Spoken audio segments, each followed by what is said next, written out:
तुम्हारे पास उंगली रहने का कोई काम नहीं है, तुम उंगली से करते ही क्या हो।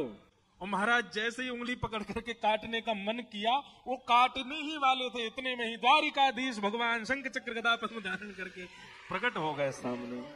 रुक्मणी जी महालक्ष्मी के रूप में प्रकट हो गई और दोनों ने अपने अंक में हरपाल को भर लिया। हरपाल जी समझ नहीं पा रहे ये क्या हुआ, दूर हटे, बोले नाथ, हम साक्षात द्वारिकाधीश, साक्षात रुक्मणी तुम्हारी भक्ति से प्रसन्न होकर तुमको दर्शन देने आए।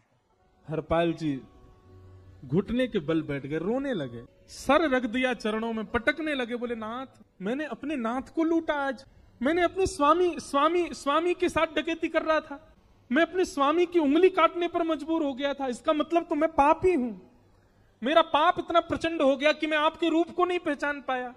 भगवान ने हृदय से लगा, नहीं हरपाल, तुमने कभी अपने लिए प्रयोग थोड़ी किया, तुम्हारी पत्नी भूखे सो जाते हो लेकिन संतों को भूखा नहीं जाने देते।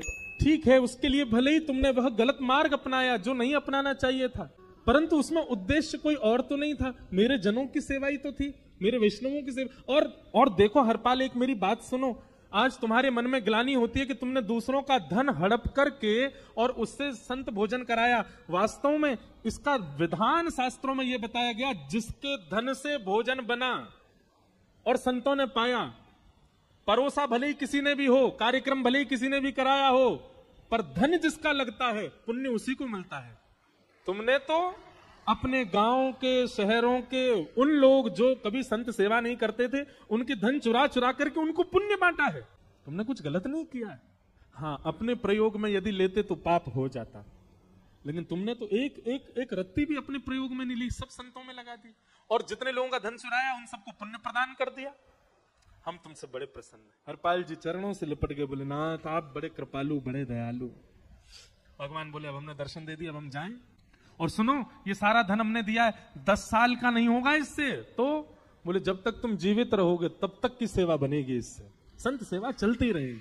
ये सारा धन आभूषण हम लेकर के इसीलिए आए थे, ताकि तुमको अब कभी किसी से मांगना ना पड़े, किसी से हड़पना ना पड़े। भगवान जाने लगे तो हरपाल जी चरणों में गिर गए, बोले नाथ, आज मैं आपके दर्शन कर पाया, मैं संत सेवा कर पाया, इसमें सबसे बड़ा योगदान मेरी पत्नी का है। उसने नियम नहीं बनाया होता तो शायद मैं कभी ऐसा नहीं करता। आप उसको दर्शन दिए बिना जाएंगे, मैं उसको क्या बताऊंगा, मैं उससे जाके कह भी नहीं पाऊंगा कि आप मुझे मिले, और उसकी वजह से आप मुझे मिले, और कृपा कर उसको दर्शन दे दीजिए।